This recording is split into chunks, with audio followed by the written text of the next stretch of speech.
Welcome everyone to this session where we have a regional CEO forum of the Golden Age Expo and Summit. And I'm pleased to start off as your facilitator. I am Stephen Wong from our Hong Kong Foundation. I'm the Senior Vice President and Executive Director of the Public Policy Institute of Hong Kong Foundation, and I'm your facilitator and MC today. I'm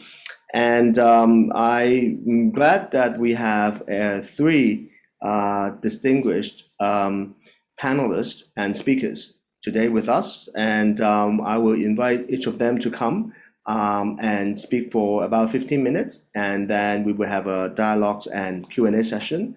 Feel free to obviously type your questions in the Q&A box in the chat box so that I can read out and your questions in our discussions and dialogue session. And so maybe I will introduce all of our panelists and speakers today. Stefan Dukenhoff, President and CEO of Bertzog Asia. Timothy Lemivata, he is the CEO of Thunburi, a well-being company in Thailand. And last but not least, Anna Yip, CEO of Singtel. And so happy to again see everyone. And maybe I would invite Stefan as a first speaker and presenter for about 15 minutes of the business of Bertzog. Okay, thank you, Stephen. And yeah, first of all, I'm very happy to have the opportunity to speak today and to contribute in the panel discussion. I'm the CEO and founder of Bertzog Asia, a social enterprise, and we strive to bring a best practice model from the Western world to Asian elderly. And our mission is to provide better care at home at lower cost. And we do this with a digital enabled elderly care model, which allows elderly to age at home in the best possible condition in dignity and independence. So I hope it works with my presentation. Oops.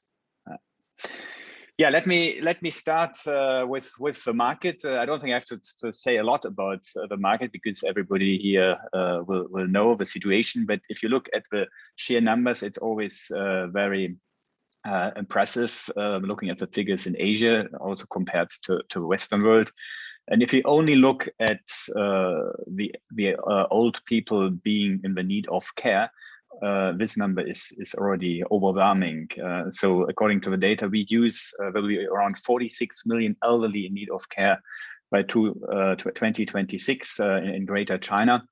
And at the same time, you know from the census from mainland, but probably also from your own countries, that there will be a huge shortage of care workers and nurses.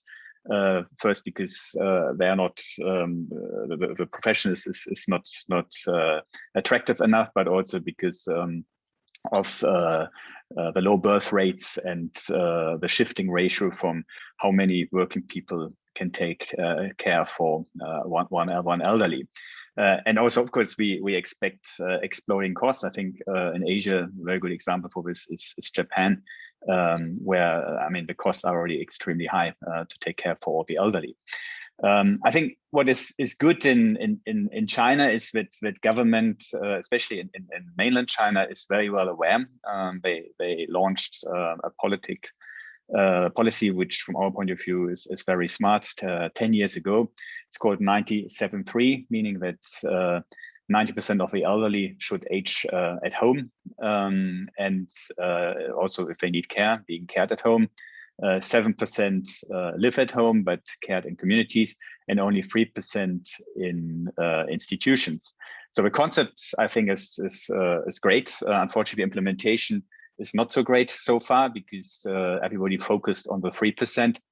because this was known and it's real estate and easy to establish. But the 90% and the 7% so far were no priority in China.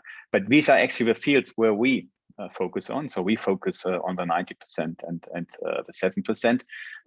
And given the large numbers, it's very important that there are resource efficient and cost efficient models who help to address these segments. Buurtzorg is a Dutch company, is founded by a nurse actually, Jos de Blok, 14 years ago, who was just frustrated about the way how care was provided in Holland. But to be honest, in many Western countries, it's still the same situation, because basically care was industrialized. And so the patients got standard care. The nurses and caregivers had to provide standard care with fixed time budgets, and the costs were exploding.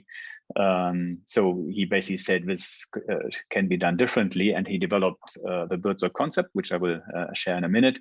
But first, on the right side of the chart, you can see what the result is, which is very impressive, because we're not talking about China or Asia, we're talking about Holland, a country with 20 million people. So after 12 years, the organization has around 15,000 people, 10,000 nurses, and around 5,000 caregivers. They have a very tiny back office, only 50 staff, taking care for all the admin needs. They have around 20 coaches. They take care for around 100,000 patients every year and have a revenue of 430 million euro. And also quite a good EBIT margin, so it's a profitable business, but it's a public foundation, yeah? So it's not for profit. And this model has been recognized by the world or in the sector a lot.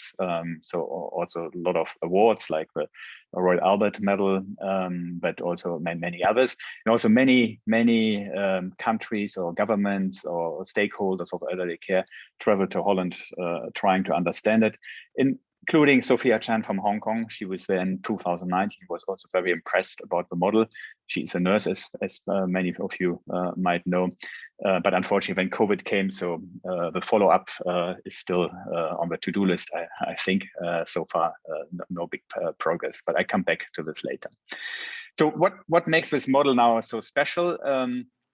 First of all, I think it's the belief in people, and especially nurses, and the capability of nurses. So factor number one is that our model is nurse-centric. So we have a simple belief: happy nurses, happy patients. So we try to provide a work environment for our nurses which makes them happy. And if they are happy, they will also deliver good care. Nurses don't need managers to tell them what to do. They know it very well. So this is also part of making them happy, giving them the freedom to do what they think is right for the patient. Number two is the focus on neighborhoods, which has two advantages. One is that the travel times are low, so we don't waste a lot of time with a nurse going from one patient to the other. But also it leads to a situation where the nurses are familiar with the neighborhood, so it's much easier for them to use and leverage resources of the neighborhood. So ideally in our model, and this is the case in Holland, the nurse actually lives in the neighborhood where she also works. Number three, and of course most important, is the patient centricity. So we don't provide any standard care. So the first step when we get a new patient is that we spend a lot of time with the patient. So the first, you can say, meeting, it's of course also an assessment, but it's more, I would say, a get together, and the meeting is to get a full understanding of the situation of the patient, not only medical, but also social, family, environment, etc.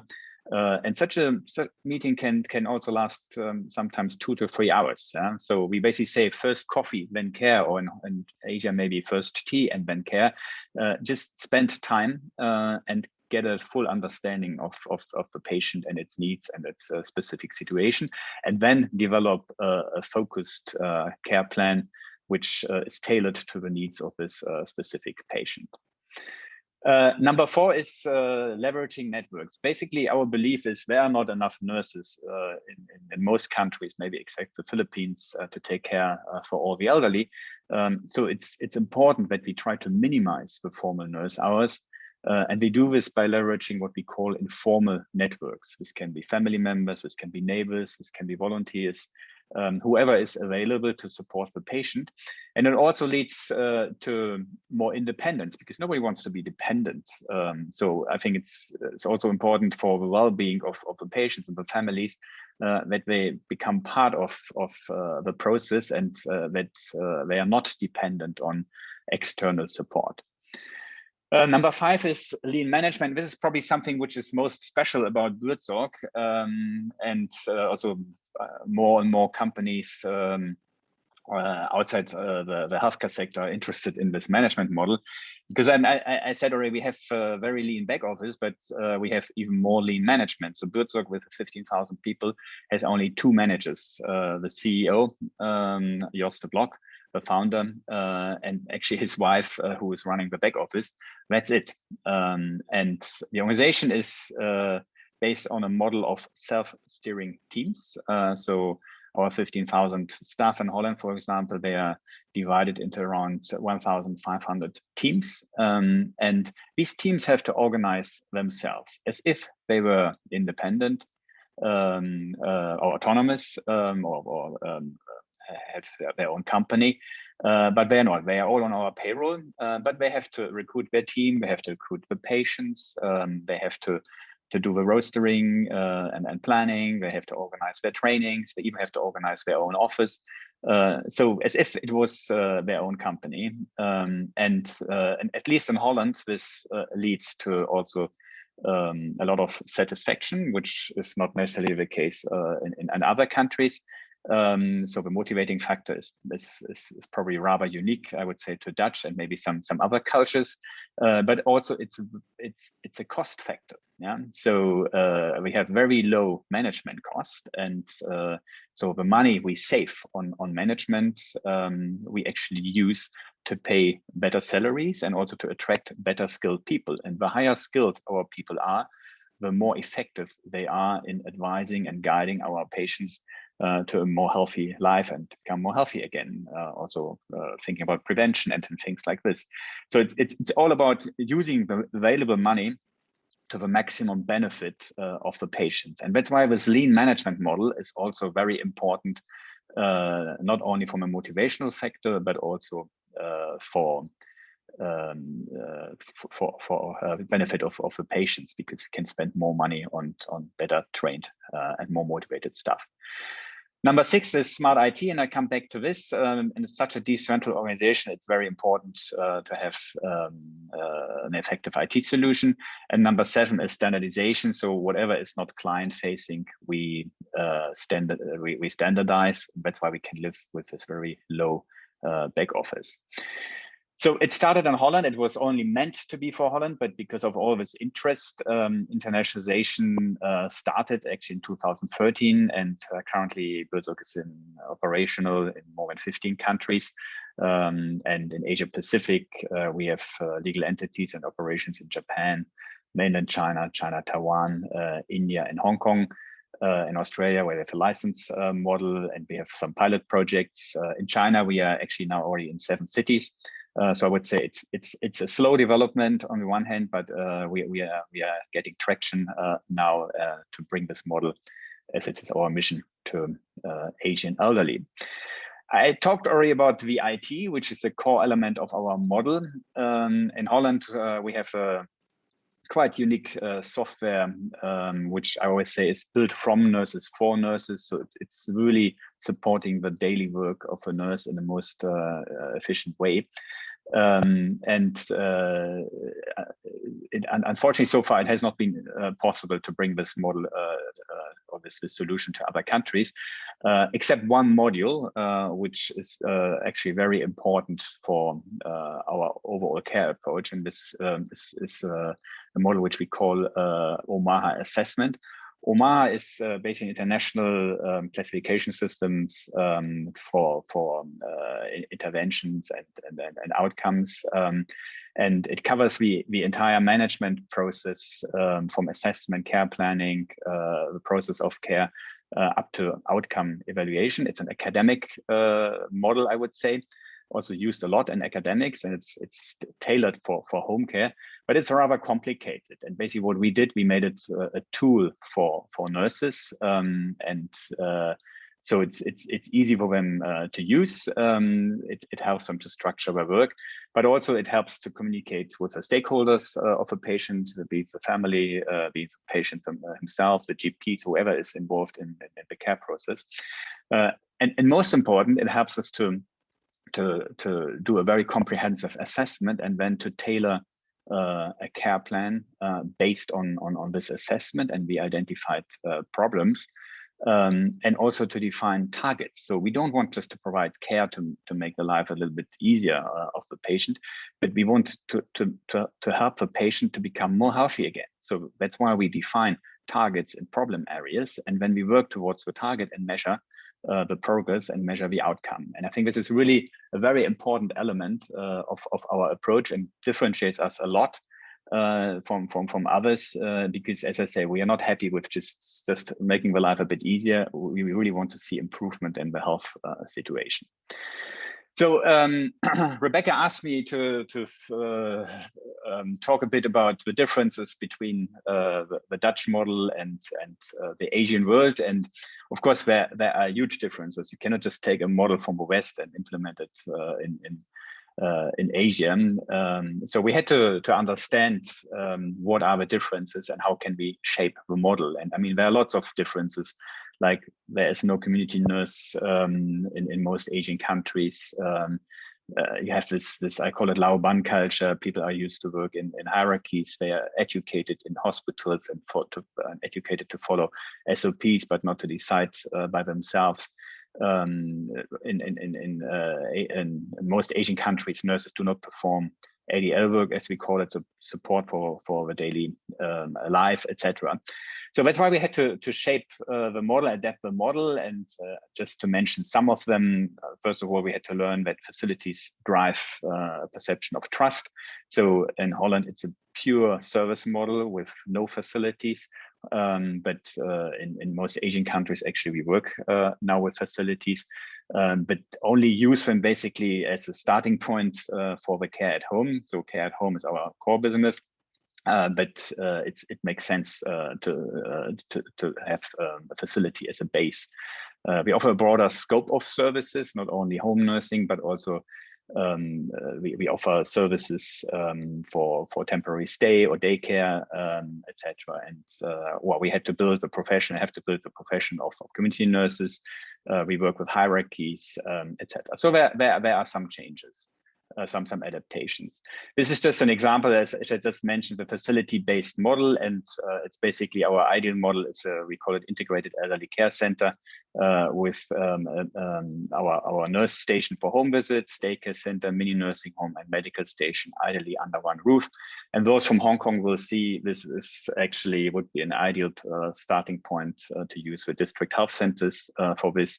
But so far, unfortunately, district health centers do not include care at home, but we hope that this will change.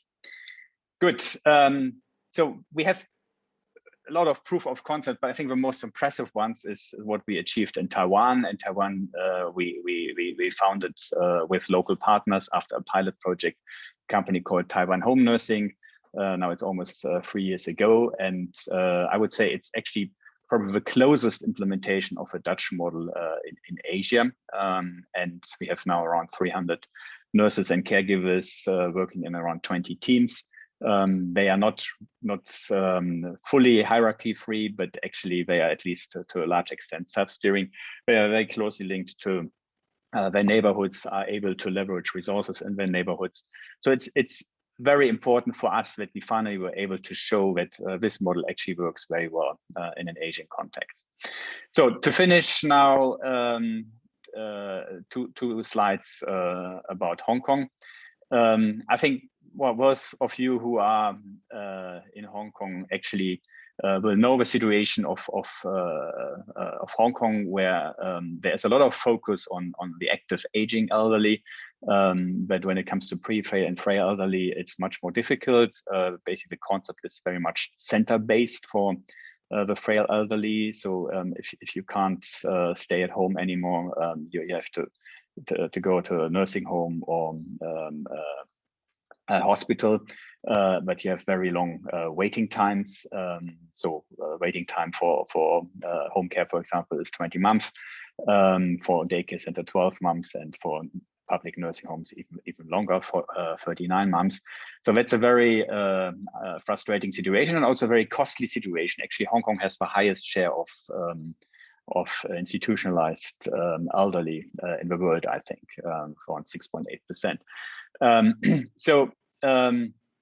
And there's so far little focus on the situation, but we are very privileged and happy and lucky that we were able to join a project together with CityU and China U Public Health Department to basically test a model of neighborhood-based care, where basically we strive to generate data which proves that a model of neighborhood-based home care will lead to better outcomes at much lower cost. And the idea is that we can prove through this project, which is a very long 3 years academic project, that actually it would make more sense in Hong Kong to devote more money to care at home than to care in institutions, and that actually government would even, or hospital authority would even save a lot of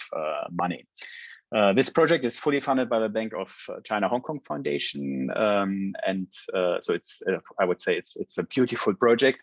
The only disadvantage is it takes 3 years, and of course COVID was not really helpful, so actually it just started 2 months ago.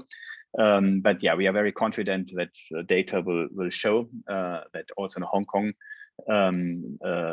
such a model will generate a lot of benefit and also save a lot of costs. So basically allow that money is devoted more towards care at home than care at institutions. Yeah, that was it. I think I have 5 minutes was 5 minutes too long. Sorry about that, but I think questions will come later in the Q&A session, I assume.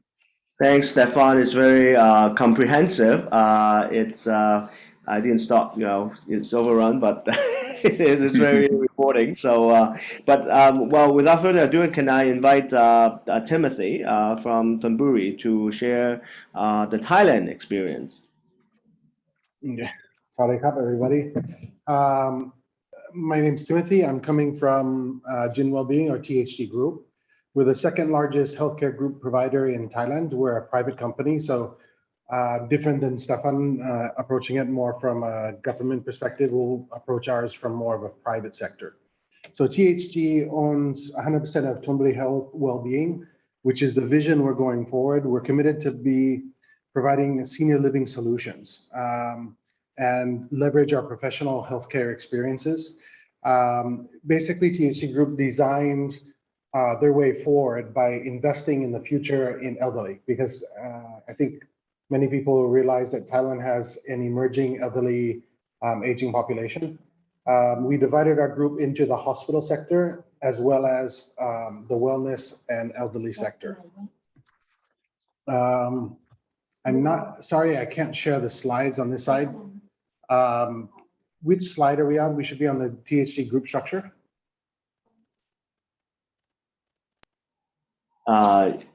Yes, maybe you continue.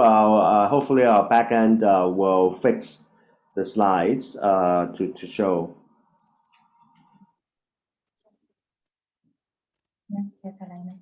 ได้ไหม ได้ช่วยแชร์ให้หน่อย ลองจริงๆไม่เรายังไม่ได้ลองเองลองเองใช่ไหม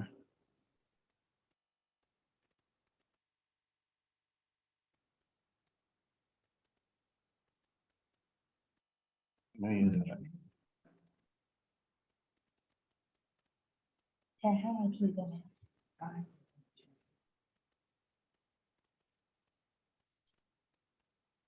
Okay. Okay. Great. We see the slides. Yes. So sorry for the IT glitch. It's okay. So yes, next slide, please.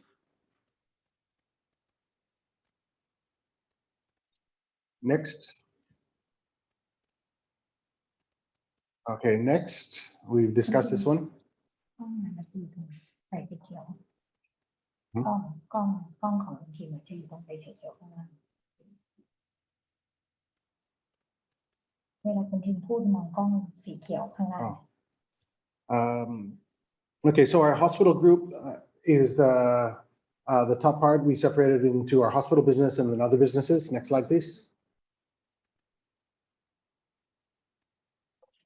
So our vision for the future is being a solution provider for families in Thailand's expanding aging population. I could actually say more in the Asian context, because from what we've seen, Thailand has an emerging aging population, and I think all of Asia does. I think only Singapore and Japan has actually grasped and has become more comfortable with the aging populations. I think countries like Vietnam, Cambodia, Indonesia, Malaysia, Thailand, Myanmar are still struggling with the emerging. Next slide, please. Next. Next. Sorry, I don't have control over the slides. So one of the forecasts of the Thailand's aging population, right now we're roughly at about 13 to 14% of our population. So it's an estimated between 10 to 11 million people are above the age of 65, which is a significant amount of population for Thailand. And we're looking at going all the way up to 22 million over the next 8 years. So it's a significant segment of the market. Next, please. When we look at the median average age, it's actually doubled in our lifetime. So in the early 1950s, Thailand's median age was 18 years of age. When we're looking now, we're looking at roughly 42, so it's actually doubled. So you see a significant demographic change in Thailand. Next, please. Okay, this is a slide I took stats from a variety of different websites from the Ministry of Interior and the National Statistics Board of Thailand. So basically what I want to highlight here is if we look at the first category as we go into 2020 from the 1990s, what we actually see is you will see the amounts of elderly needing assistance has consistently increased over the years. We're now at about 1.3% that can't help themselves as of 2014. When we look at the divorce rates, and I think the Asian culture, divorce rates you see increasing. In Thailand, we're now up to about 39 to 40% of married couples are divorcing, and we have a significant increase in the single child family home model. Whereas Asians tend to want to keep the family structure together, be very traditional. We're seeing it change as you have single family household or single parent households. You have more and more elderly living alone. We're now at about 10% of the elderly living at home. And the life expectancy in Thailand is now risen to 77 years old. Why this becomes an issue is it's pressuring more and more that traditional family model, and Thailand is actually struggling with this. When we look at some of the issues that we face within Thailand, and the Thai government is also struggling with this, the retirement age according to law in Thailand is 55 years old, whereas the life expectancy is 77. Which if you actually extract that and you look at that, we're looking at between 4 and 18 years. That's when most children are doing their education. So 14 years of education, they're living at home with their parents. When you look at their working years, it's 22 to 55 years of age. We're discussing after college, meaning 23 years of working in the workforce, which means if the life expectancy is at 77, that means you have 22 years of retirement. almost the entire age of the amount of time they will actually be productive in the workforce. So Thailand needs to review their retirement age. 55 is too young for an aging population, but this just clearly shows to you sometimes when the government agencies aren't able to keep up with what is actually happening in the aging populations. Next slide, please. So what I'll say is we are Thai. I could actually change the Thai for Asian and say we are Asian. We must look after our families. When you look at the US and Europe, you always see Asian families living together. Asians are very family bonded. And this creates issues for the way they actually look after elderly care. So one of the things THG is trying to do is actually change the mindset. THG is actually the first mover for a major medical company investing in the aging population. There's a lot of projects on the books that are emerging for elderly care. We're the first one that has a full aging community supported by a dedicated elderly hospital wing inside the community. There's others coming up, but we're the first one. We've been operating for 2 years. Next slide, please. So what we would like to highlight to everybody is we love our kids. And you may say, why are we looking at kids and facilities for kids versus the aging population? The reason being is I think every parent would look at and say, I would like the best school, I would like the best facility for my children. As I showed you earlier in the slides, they only spend 14 years in the school system. Yet all the parents are fighting over the best school and facilities for their kids. Next slide, please. But next slide. When we look at our parents, and as I showed, after retirement of 55 years, from 55 to 77, they're retiring. They're home and alone while their grandkids are at school. Their kids are actually working in the workforce. So they end up in the Asian model, staying home with caregivers or maids. So when you look at the picture of the old people, elderly people living at home, it's actually not a productive life in the Asian model, in the Asian context, based on the Thai model of looking after their parents. And if you actually pull Thais aside and you say, what do you do with your parents? They depend on the family model to look after their parents. Next page. So if we know the issue, what's the solution? This is probably one of the hardest things to do, which is change the mindset. So one of the things we're having to do in Thailand is change the mindset of what is actually elderly care. Next. So if we look at the facility tailored to the elderly, so I'm going to do an apple-to-apple comparison now. Whereas if we say 18 years is the average years spent in school for children. If I turn around and say, from the Thai perspective, 55 years of retirement, the average age is 22 years. They actually spend more time in retirement than they do in their actual schools. Yet, for the middle generation, if I look at why do I want my kids in a good school, I want them to make friends, I want them to have a challenging and fun activity geared to their age. I want knowledge and exercise in a safe and controlled environment, and I want facilities for activities. I think everybody agrees that this is the terms that everybody's looking for in a good school. So when we look at facility for the elderly, why do we put our parents at home in a room? When they want to go out and do active activities, why do we say, mom and dad, let's not do that. It's too stressful, or there's too many people, or there's something else, because we want to take care of them. But are we smothering them? Can they actually live productive lives? So when we look at a good facility for elderly, we want them to make friends. We want them to have a challenging and fun activity geared to their age. We want knowledge and exercise in a safe, controlled environment. And we want proper facilities for the activities based on their age group. So if we look at it, it's very, very similar. Next slide, please. So our facility, this is an actual picture from our facility. Next slide, please. Next. So our facility is based on, we're out near the old airport of Don Mueang. We're only 3 kilometers away. It's a 5-minute vehicle trip. We're next to the BTS Red Line, emerging Red Line, which will put us in downtown Bangkok on a 15-minute train ride. So we're in the northern side of Bangkok. Next. Next, so show you some images around our facilities. So we're based also for rehab.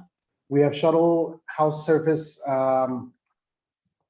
shuttles around Bangkok. We have house and moving services, laundry services, housekeeping. We have meal plans, whether you want to be nutritional, you have special dietary needs. We have a nursing unit, we have hospital care, 24-hour EMS. We have rehabilitation for elderly after surgeries. We have heated pools for rehab after hip surgery or knee surgeries. We're linked with our whole hospital group of 15 hospitals. We have doctor talks where we bring in specialist doctors. All of our caregivers go through a lot of training to actually look for different telltale signs of emerging medical conditions faced to the elderly. So as an example, we had a specialist doctor, which is one of the royal doctors, that was talking about, I think it's pressure on the stem of the brain that creates symptoms like Alzheimer's. But there's telltale signs by the way they walk, their feet actually start to drag. They may lose a little bit of their balance every once in a while. But a lot of doctors look at it and immediately look at it as Alzheimer's. So they start to be treated as Alzheimer's patients. But in reality, it's a different condition. So if they're in a proper facility and our doctors and nurses can catch these things early, there's actually surgeries you can do to relieve the pressure on the stem cell and alleviate the symptoms. But it's just that you have to be in the proper facilities and be taken care of by people that have actually been trained in what to look for in medical conditions for the elderly. We have tailored exercise programs on the facilities. The reason for this is we see a lot of people coming to our facilities that they're either bedridden or they're wheelchair ridden, where they find it very difficult leaving their wheelchair. So what we try to do is slowly build up their muscle structure, their skeletal muscle structure, doing hydrotherapy and doing a lot of activities in the pools.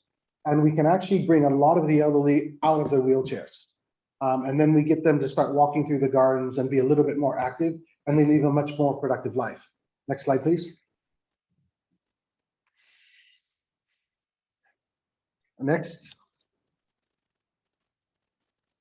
So up here we have gyms, we have exercise programs. Each one of our exercise programs in our facilities, we actually have personal trainers trained for elderly care. Our swimming pools are designed for hydrotherapy. We have foam weights that we use for the swimming. It's kind of like aerobics within the swimming pool. We have facilities where the wheelchairs can actually go down into the pools. Next. We have multifunction rooms, home karaoke, ballroom dancing. Next. Indoor golf. Next. Outdoor golf. Next. We have an organic farm, which is using Israeli technology, where we can grow strawberries, cantaloupe, all sorts of other vegetables from all around Asia. Next. Kids playroom for when the grandkids visit. Next.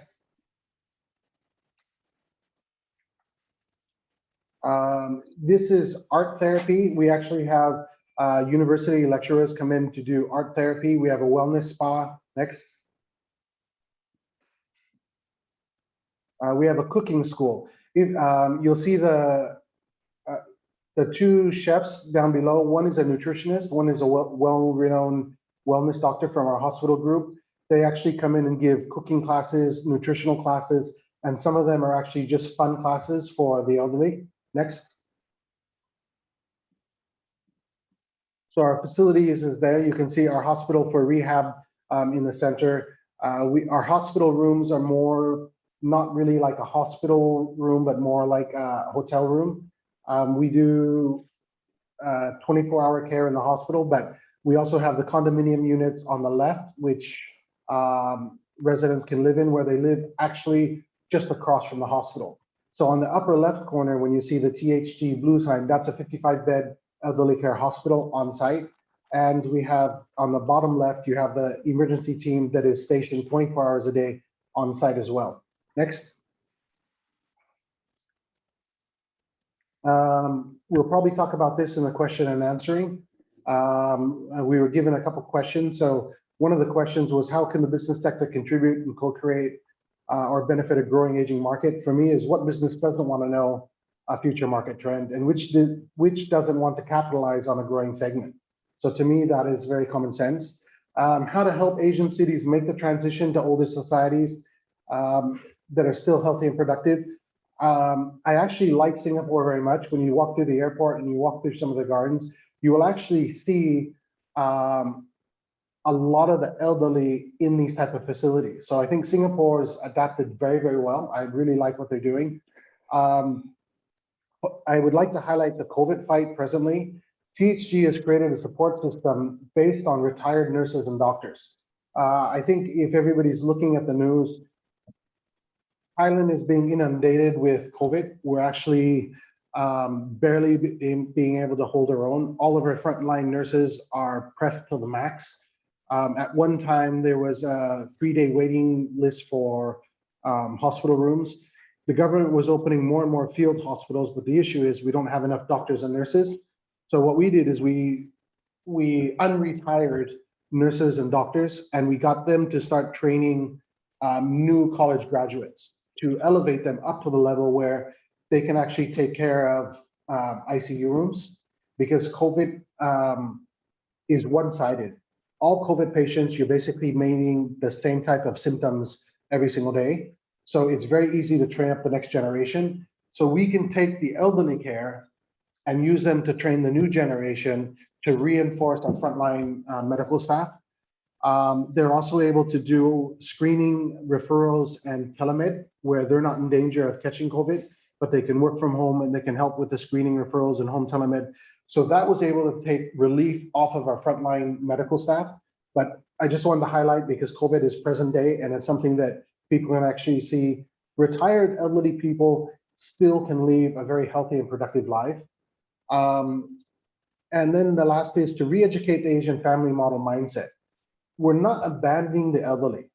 It's letting them live a productive, dignified lifestyle with peace of mind. So I don't want it to be seen as we're setting them out to pasture, when actually, if we actually engage them and we look for them, they can actually live a productive and enjoyable life. So that's my presentation. I hope it went in the right direction. Great, thanks, Timothy, for the very interesting example from the business sector in Thailand. So if I can pass it on to Anna to talk, to share with us your thoughts from Singapore perspective. Thank you very much, Stephen. I hope you guys hear me well, and it's been really a pleasure, and thank you so much for inviting me. And it's a lot of learning from Stephen and Timothy earlier. It's a topic that I think is highly relevant for our societies, wherever you are. So it was really great, hearing about all these new developments on the home care and the healthcare side. So for my coming, I would say I'll just take 10 minutes of the time, just to probably change the direction a little bit on the digital side. So I will just be very succinct in talking about the trends, because I think the trends we all know well. I think that previous speakers have already touched on this. So if we just go to the page 1, right, this is really about the overall population trend aging very rapidly. I hope you can see the chart very soon. Yeah. Do I flip or you guys will? Yeah, okay. So I hope you can all see the chart. This is the Singapore picture, which I think is not too dissimilar from Hong Kong as well. If you look at the over 65 years segment, it is the fastest growing segment in the society. As you can see, it went from about 10% to about 24% by 2030s. And also for the senior public citizens, say aged 80 and above, they've almost doubled over the last decade. So it is really rapidly growing, the segment. If you look at the elderly dependency ratio, and which is defined as people over age 65 and above, and per 100 people of working age, so let's say 100 people working, how many senior citizens they are supporting? In Singapore, the ratio is 23. And based on our research, I think the Hong Kong ratio is about 26. So it's really quite similar. So this is again a very rapidly growing segment from this perspective. So I think from different cuts of the data, you can see that this is definitely a fast growing segment. And it really deserves a lot of attention as to how we could make it a more sustainable care and more sustainable lifestyle for them as well. So for Singapore, I think the digital inclusion is really the big theme for the government here, as you can see. Just to take a few examples as to what the government has been driving, has been supporting. First of all, it's about the guided learning initiatives. I think for here, the SG Digital Community Hubs, this is a very important part of the initiative. Community clubs and centers, they're really scattered across the island, and also in the public libraries, right? In all the centers and libraries, they offer one-on-one guidance by digital ambassadors on using messaging apps, making video calls, and digital payments. So when I came to Singapore about 8 months ago, because my family had to come here for work reasons, I was really pleasantly surprised, because I think it is not only that the city is very digitalized, but also I think a lot of senior citizens are very comfortable in using different kinds of apps and also doing transactions and so on.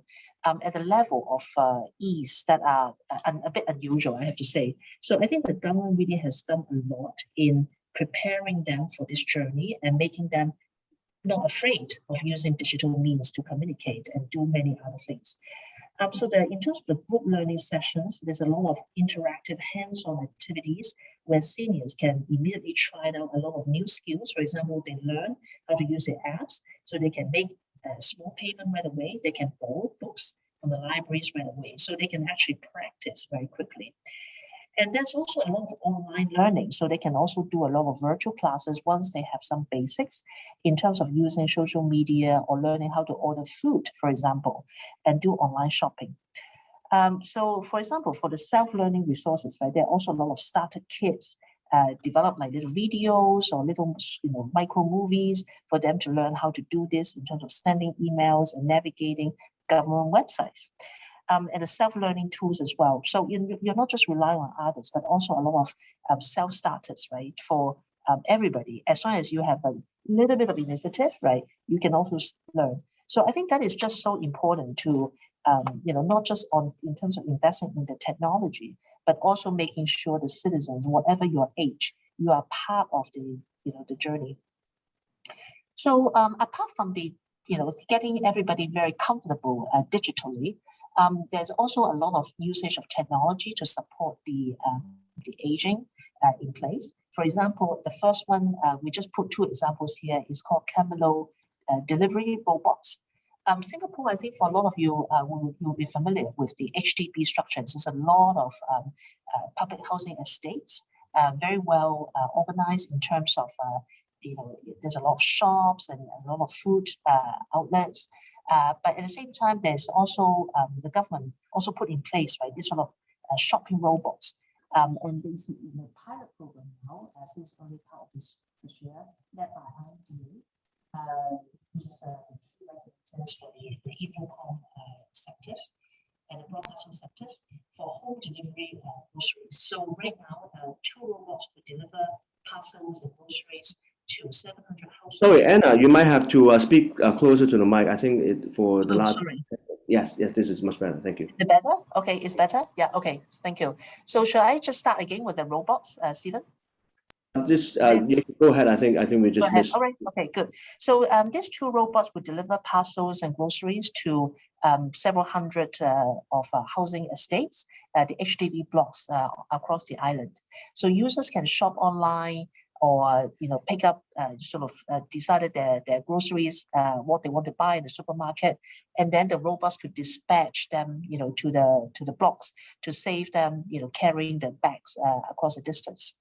And then the second examples we have here is really another very interesting kind of experiment, which is a pilot program in 10 HDB units in different estates, together with a Temasek Polytechnic and a tech startup smart home, which is the devices installed in the house to, so it's not too intrusive because it doesn't actually have cameras, but it just monitor the activities. For example, if the elderly, for example, they spend excessively long time in one place, something is not quite right. So somebody can check on them. So it is really like a smart home type of a device to help keep track of the health and safety of seniors. Now at Singtel side, right, this is also a very big part of our program. So first of all, let me just talk a bit about the CSR side, which is the community service side, before I talk about in terms of product and services, what we do to cater for them. So this is a ongoing workshop, which is called the Digital Seniors, right? We engage the seniors throughout the year. We launched this program last year, actually, and we want to help more than 10,000 seniors over the next couple of years. This is a weekly session at the senior activity centers by our volunteers in teaching them how to use messaging apps, social media, making calls, digital payments, and so on. And we want to transform the senior activity center into a very digital hub, into a very fully digitized hub with good broadband connectivity, with Singtel TV content pack, and also tablets for them to engage for entertainment and engagement. So far we have done about 150 workshops across 18 senior activity centers with hundreds of volunteers and benefiting many hundreds of seniors. And I myself actually participated in one or two of them. And it is actually a very interesting experience because I found that a lot of the seniors are very savvy.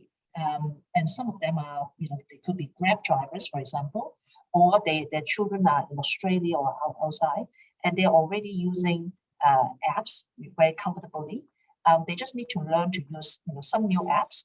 And one senior I work with, right, she is so digitalized that her cell phone actually ran out of space for new apps. So we're just talking about how she should probably get a new phone so that she has more memory space for new apps. So I think in a way for these seniors, right, they also found the joy of making the increased connectivity with their children, friends, and other people on the app. So I think they also feel the joy in the learning about new things.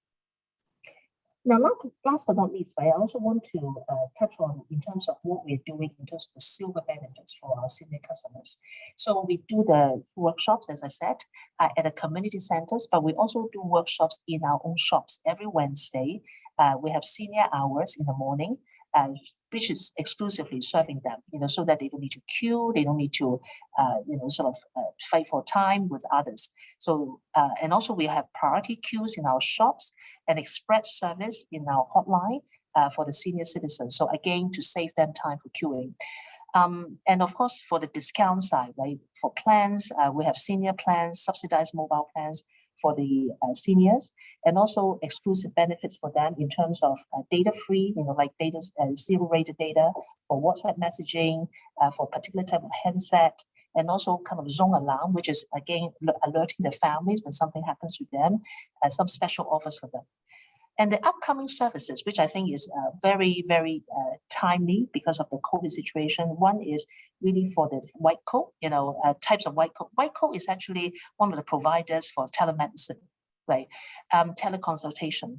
And we found that actually during COVID, a lot of people really found this sort of teleconsultation with doctors extremely useful because for a lot of our ailments, you really don't need to go out. You don't need to, queue up at clinics. You can actually just do telemedicine with doctors, and the medicine will be delivered to you in 1 hour or so across the island. So this is something that we're going to bring up and really hope we can help our seniors by giving them a special offers.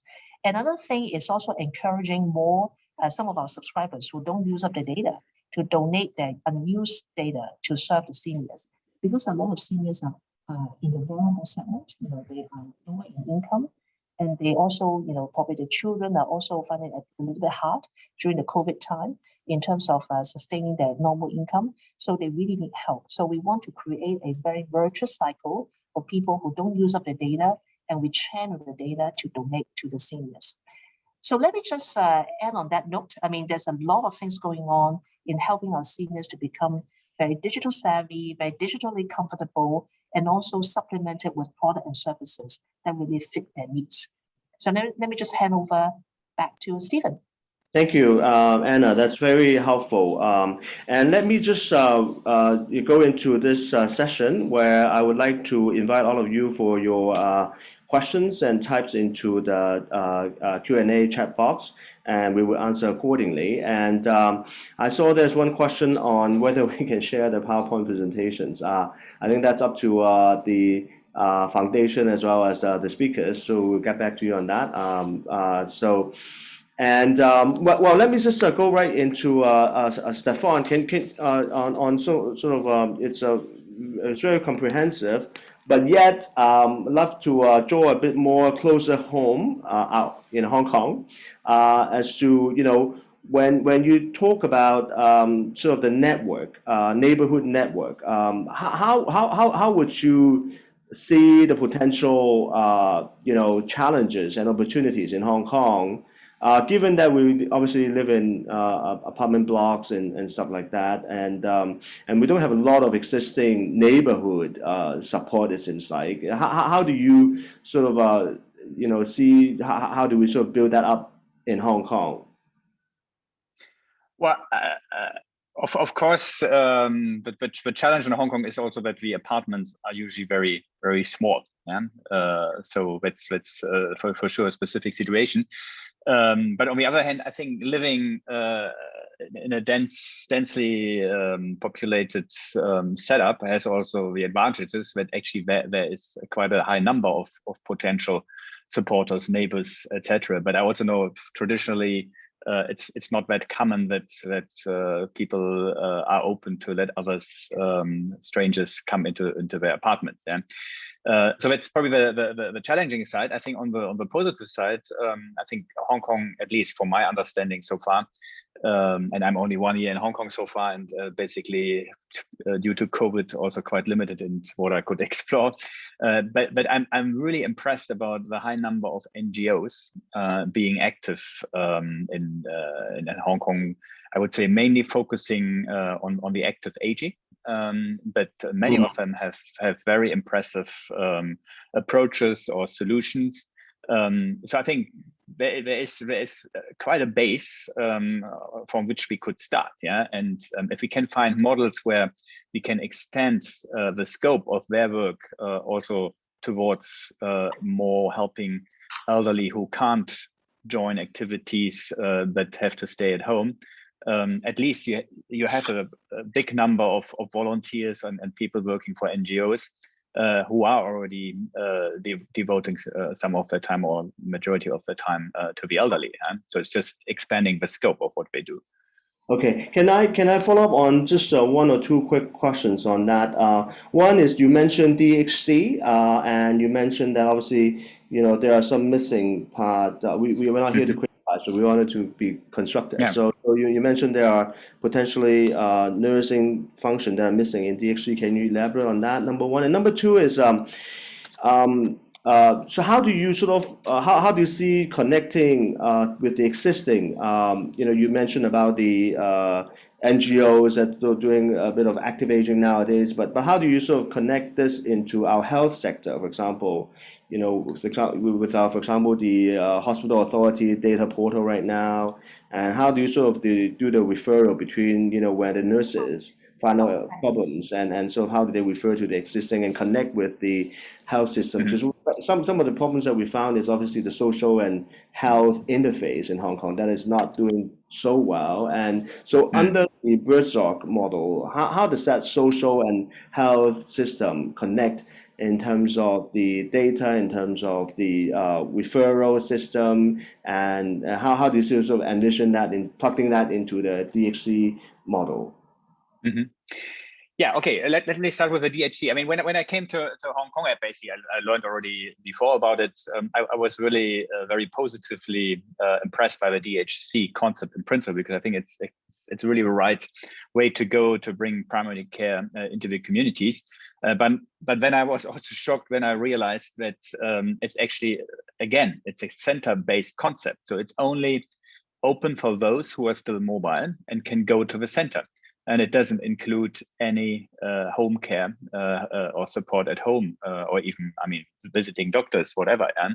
So I think this is really a very important piece missing in the overall concept. And actually, we are trying to partner with one of the providers of DHCs to pilot an extension of the scope, because we think this would be really important to demonstrate also to the health authority, hospital authority, that this would add a lot of benefit to the overall concept. Yeah, but I mean, we are not yet there. But I hope within the next couple of months we can find a first pilot here.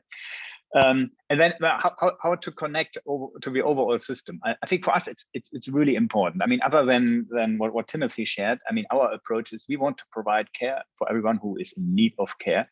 So independent from whether they can afford it or not. And if they can't afford, then of course HA has to pay for it.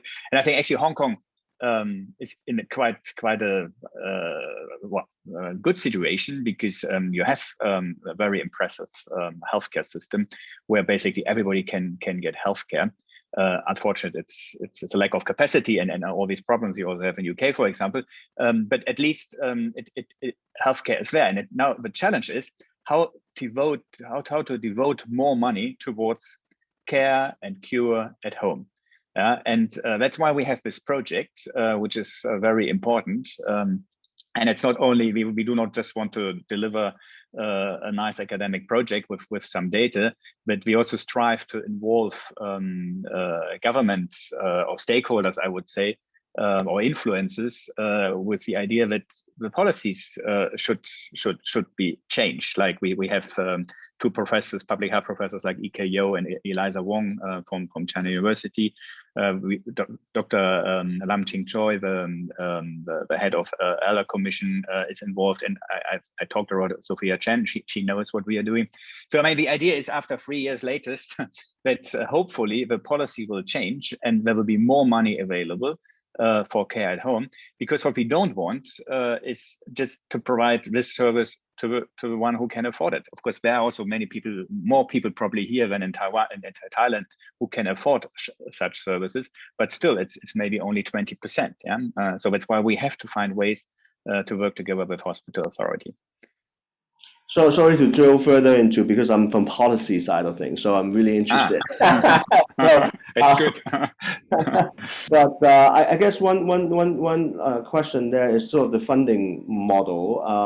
The success case in Taiwan is you mentioned is facilitated by sort of the insurance coverage, and obviously we don't have a public pension system in Hong Kong. We don't have a long-term care insurance in Hong Kong, and so given the lack of insurances model or public-led model, do you see that still viable funding model in Hong Kong potentially? Is it going to be pay-as-you-go tax-based sort of funding model? Yeah, well, first of all, I think in Taiwan it's called long-term care insurance, same in China, mainland China. But at the end of the day, it's not an insurance. It's a social benefit, because those who benefit from this now have never paid in. So it's really a social benefit. And actually, I mean, in Hong Kong, that's a bit similar. It's just it's called differently, but at the end of the day, it's government money which goes into the health system. Yeah, and so I mean, as I said, the idea is really to devote more funds towards care at home as opposed to care in hospitals or institutions, and actually also to save money, because I mean what we want to show through this project is that you can achieve better outcomes at significantly lower cost. And I just comes to mind what I forgot to mention. Of course, in Hong Kong, you at least have these home care vouchers. Yeah, so at least there's already some money which can be used. But for us, that's just a starting point. It's not enough. Yeah? That's a good point. People always confuse about the insurance as the real insurance is not. So actually, questions for Timothy. Two questions. One is from the audiences. One is more personal. It's quite interesting. People are saying that some of my friends, I think, which means himself or herself, thinking about moving abroad after retirement. What are the process for Hong Kong people in Hong Kong to retire in Thailand? I don't know whether you can answer that, Timothy, but you know, but I think it will be interesting to. I mean, you offer a very you know, paradise-like, you know, places for aging people to live in those areas. So I mean, practically, is it possible for Hong Kong people to enjoy that as well by moving across? And what is you know, relatedly, what is sort of the target segment of what you just mentioned? Are those obviously high income, high asset based people, or is this more sort of middle class, and is it more sort of universal and affordable? Timothy. Okay, thank you. Stephen, a very quick answer to that is yes, come see us. That's a very simple answer. We actually do have 2 Hong Kong residents retired at one of our facilities. Thailand offers retirement visas. We offer part of our packages. We actually do offer the administration of arranging everything for you. So contact us, reach out to us. We can give you packages for rental or packages for buying, arranging your visas, arranging airport pickup, even helping you to arrange your moving. So it's a one-stop service. That can be done. Retiring in our facilities, through the COVID process, we're actually looking to expand in places like Phuket and Samui so that you can actually live in one and do timeshare at other areas of Thailand, and you have a little bit of piece of paradise with you. It's an interesting model because of the fact that Thailand is known to be a retirement country destination. It's known as a tourist destination, and it's known as a medical hub. One of the things we're kind of disappointed with COVID is, as Stefan earlier said, there's a huge backlog of European retirees that would like to do a lot of medical procedures. Also looking for retirement homes. There's a huge backlog that the government actually pays for, yet they don't have access to it in Europe. We're not able to access them because of the fact that one, you have COVID. 2, it's talking about how the government actually remunerates the facilities. But things like hip replacement surgeries, things like knee surgeries, elderly procedures that have been backlogged 2 to 3 years because of COVID. Places like Thailand can actually take people into Thailand, do the total rehab, provide them with retirement visas, and they can actually live here, take the retirement packages from Europe or other parts in Asia, and still live within Thailand. That is all very accessible, though a lot of people don't actually realize it. Thank you, Timothy.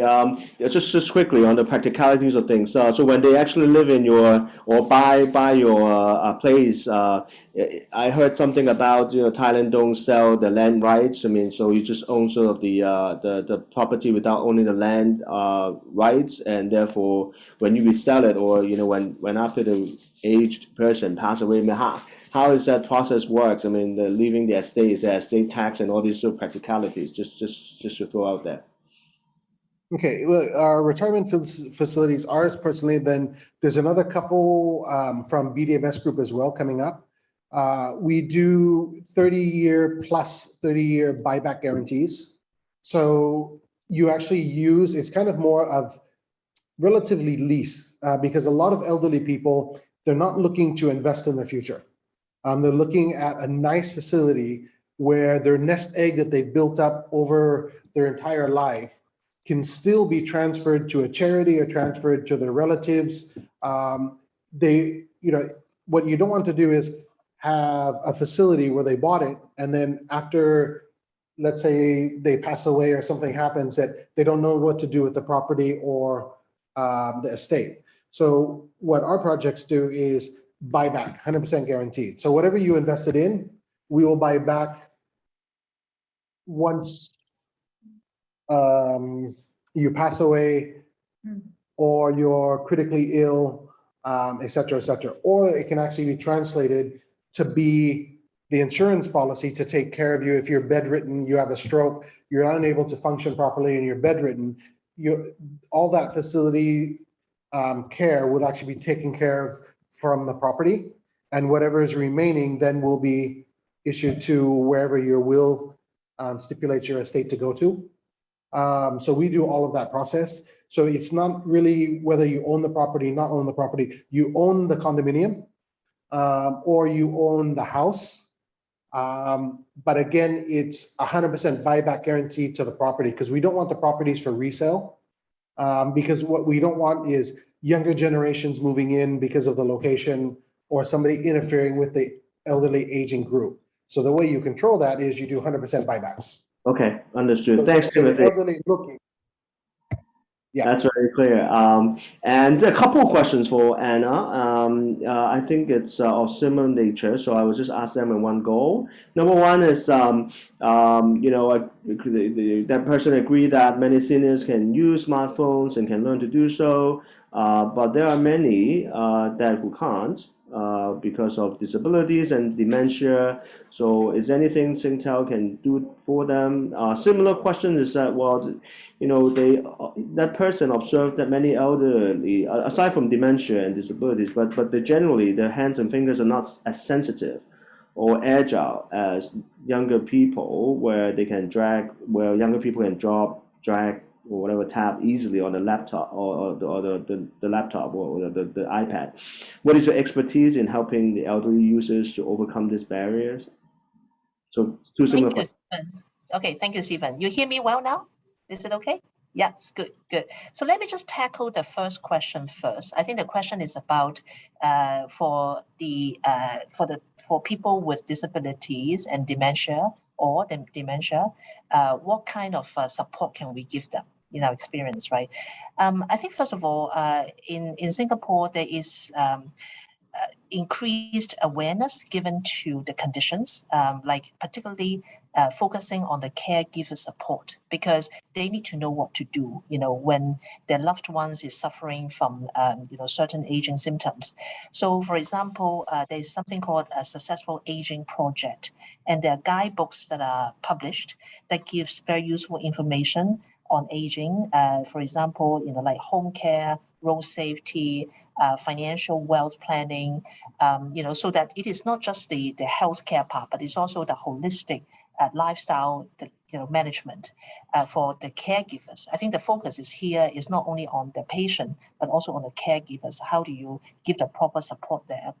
And in terms of the digitalization part, right? Obviously, for someone with dementia, I think one has to be very careful in terms of what they do on the digital means, right? Because you don't really want your loved one to suddenly enter, certain contracts or type of transactions that are actually wrong for them.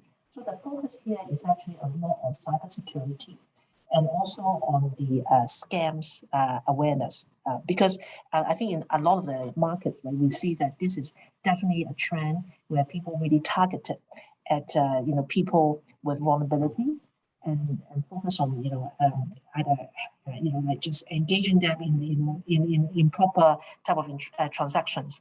So so for businesses like us, like in Singtel, we do a lot of the for example, in our workshops, we are also focusing for digital ambassadors, right? We are very aware of serving people who seem to have some such symptoms, because we won't be serving them like normal customers.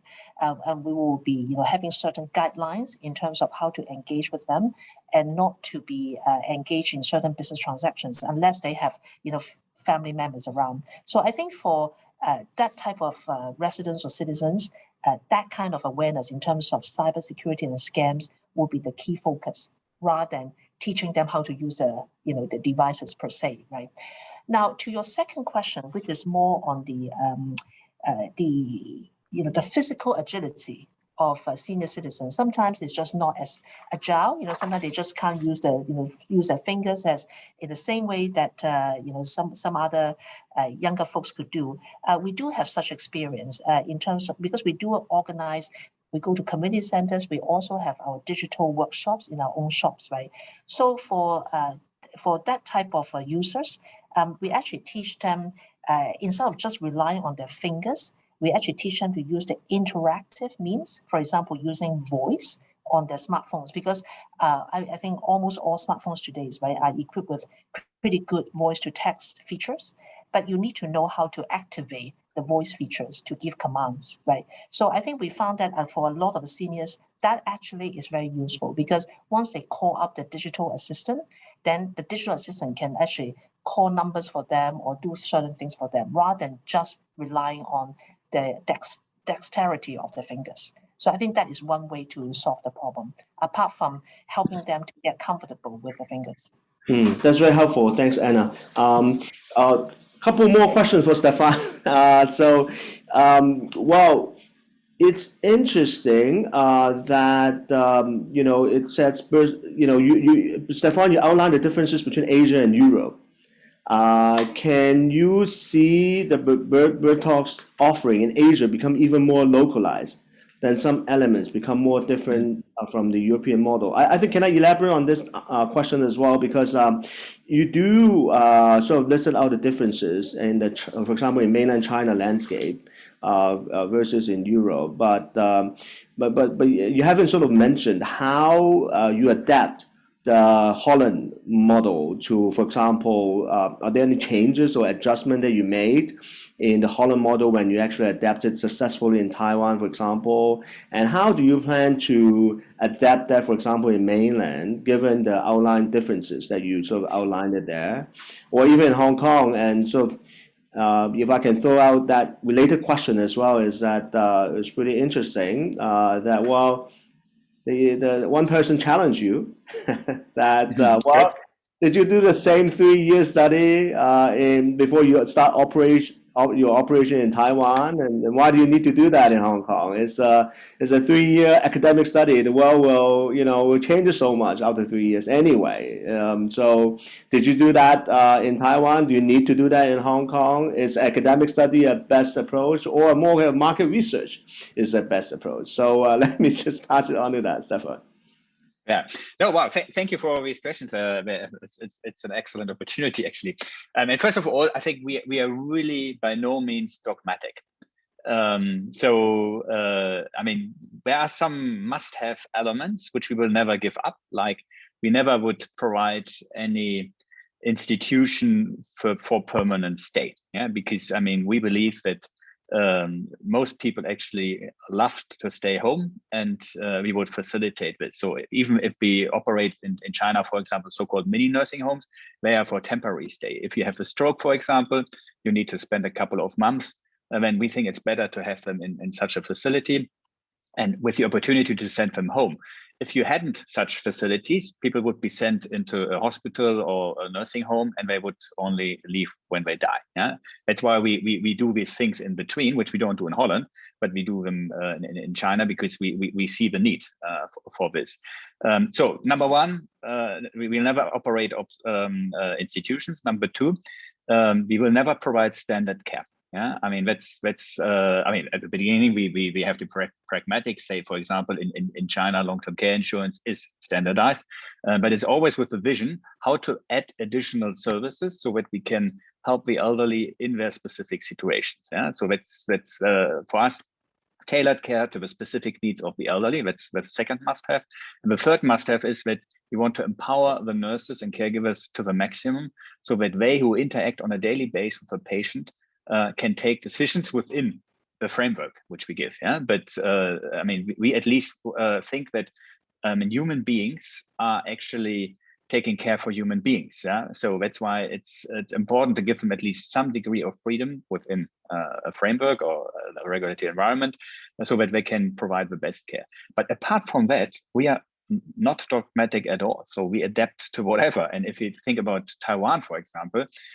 yes, we have these teams, and they are, I would say, maybe 70% self-steering, but we have a hierarchy. I mean, in Taiwan, it's mainly the teams are a nurse with around 8 to 10 caregivers, and the nurse is the boss, yeah, which is not what we have in Holland, but we had to learn it's important, yeah, because the caregivers often don't have the education and also a willingness to work without a boss. So we had to find a solution, but we encouraged to work in a partnership type of leadership style, etc. So I think there are a lot of ways how you can use the core elements and adapt them to the local situation. Now, the question for Hong Kong, I really like it because, to be honest, I'm not an academic person. I'm a doer, and we always do pilot projects, but not academic pilot projects. But the reason why we think in Hong Kong it's a big opportunity is twofold. One is we have data from Holland which proves the effectiveness of a model. We have around 36% less care hours than market average. Yeah, a very, very powerful figure done by a study by KPMG. So that's helpful for Europe, but nobody is interested in data from Holland in Asia. So in order to have more credibility in Asia, we need Asian data. Yeah, and that's why this project is very helpful from an overall perspective. And number two, in Hong Kong, I'm convinced that we have to find a way to change the policies. And without data, I mean, you are from Hong Kong, you know better than me, government will not change the policies. Yeah? So that's why this project is important. But at the same time, we are also a bit frustrated how long it takes. And also it takes not only 3 years, but 4 years because 1 year delay of COVID. So actually we are currently working on setting up a social enterprise. And we already have, I would say, more or less committed funding to do this, and to basically expand the scope of the pilot from the academic project to other communities, and basically to have a much faster start with this. But one challenge is the funding, where I think we are quite advanced. The other challenge is to find the right people. So if anyone who listens here or knows anyone or volunteers themselves, we are really looking for the right team of people who can actually run such a social enterprise in this pilot phase, and of course then also if it's successful in the long term. That's right now, I would say, the key bottleneck, yeah, to find the right people. Stefan, just can you elaborate on that briefly, because we have about a couple minutes left, but there are a number of questions that still yet to be answered. For example, what are sort of the different things that you would do for example, in Hong Kong, that you would envision that would be different than, for example, Taiwan or even Holland? What are the sort of the tailor-made services that in Hong Kong that you think you would do and adapt that are different? And second, how do you resolve the questions that you mentioned that we don't have enough nurses anywhere, including Hong Kong, and we don't plan to have enough nurses in the near future anyway. So there's no plan to do that. So I don't think we would have any nurses that is closer to sufficiency in the near future. So how do we resolve that? How do you use your model without sort of sufficient nurses? Good. Yeah, I mean, the first question. I think in terms of scope of the services, the biggest difference I would see is that in Hong Kong, actually, I think there is a better opportunity for more medical-led services. I mean, in Taiwan, I would say, and this is driven by how the long-term care insurance is set up. It's by the way the same in mainland China. The focus is on, as we call it, ADL support for the activities of daily life. So helping with dressing and bathing and toileting and all these things. And also housekeeping services for the elderly. But where we actually see our key strength is the coming from a more medical side. Yeah, so basically nurses who understand the situation of a patient, both medically and socially, and are able to define a plan and to support the patient to become more healthy, more independent again. Yeah, and I think here I would see in Hong Kong better opportunities because we don't have this very rigid long-term care insurance system, because actually Hong Kong has very well-educated nurses, although they're not enough, but at least they exist. Yeah. So that's why we think this could be a big difference, and especially also when it's funded through hospital authority money, then of course they also have more interest, because I mean the more you help elderly to become more healthy again, the lower the cost of hospitalization will be. Huh? So I think it's a benefit for hospital authority. So about the number of nurses, I mean, it's even more important to find resource efficient models. And I think there's also a lot you can do with telehealth and telesupport. And I think there are also a lot of good initiatives in Hong Kong underway. If I may say so, I think the most impressive NGO I ever saw in Asia so far is actually an NGO in Sai Kung, taking care for the elderly in the rural areas, 120 villages or so. I don't remember the name, but I'm sure you know who they are. Yeah. And I think they are doing a great job, because those elderly, they can't come to centers. They are in the villages, and a nurse cannot go there every day. So they have to find ways how to leverage the resources in the village, how to use technology like telehealth and teleconsultations, etc. So I think, yeah, there are a lot of opportunities to be very resource efficient. And also, I think what we strive to do is to pull back into the labor market more nurses who basically gave up because they cannot work anymore when they have family in the rigid regime of a hospital with the shift system, etc., etc. But our model is very open to part-time workers. In Holland, 90% of our nurses are part-timers. Yeah? So I think there are a lot of opportunities to get more nurses who are educated and stop working, to get them back into the labor market. Interesting. Thanks, Stefan. And we are wrapping up. Maybe there are still two questions. Like Anna, if you can take on for the last 2 minutes. Number one is Hong Kong still lags behind in terms of digital inclusion among elderly population. What is your advice for Hong Kong to catch up and become successful in integrating elderly population in the digital world? And second question is, does Singtel work with startups who want to also deliver services to the elderly? Thank you, Stephen. I'll be very quick. I'm looking at literally just less than 2 minutes. I think first one is absolutely. I think we do not and should not leave anyone behind in the digital journey. I think Hong Kong is a super digital society. But based on our experience here, and also actually based on my experience previously in Hong Kong as well, it just takes a bit more TLC, and it's all about education. It's all about just getting our senior friends less afraid of the technology. There's nothing to be afraid of. It's not scary once you know what to do, but they need a bit more patience, a little bit more the games that are suitable for them to get used to it. So I think we do need mass-based program, probably working between the government and private sectors together to get them on the journey. So I think that is really a lot we can share with each other. I think second one, absolutely. We do a lot of work with startups. With our 5G event that is coming up, we also have startup coming from Hong Kong. So I will 先卖个关子, and then we can disclose later. So I think we really welcome a lot of this collaboration between the two places. So do contact me directly on LinkedIn or other means. Very happy to hear from you, all the startup companies. Thanks, Anna. And let me just take this opportunity to wrap up, but also to thank all the speakers and audiences who dial in. And if I can advertise two things. One is the upcoming Hong Kong CEO events under the Golden Age Expo and Summit on Friday, August the 27th. And also, before we finish, if you can also fill fill up the polling and the survey session. We would really appreciate it. Again, thanks so much for your time, and thanks so much everyone, especially the speakers, Stefan, Tiffany, and Anna. Thanks so much. Bye-bye. Thank you. Bye-bye. Thank you.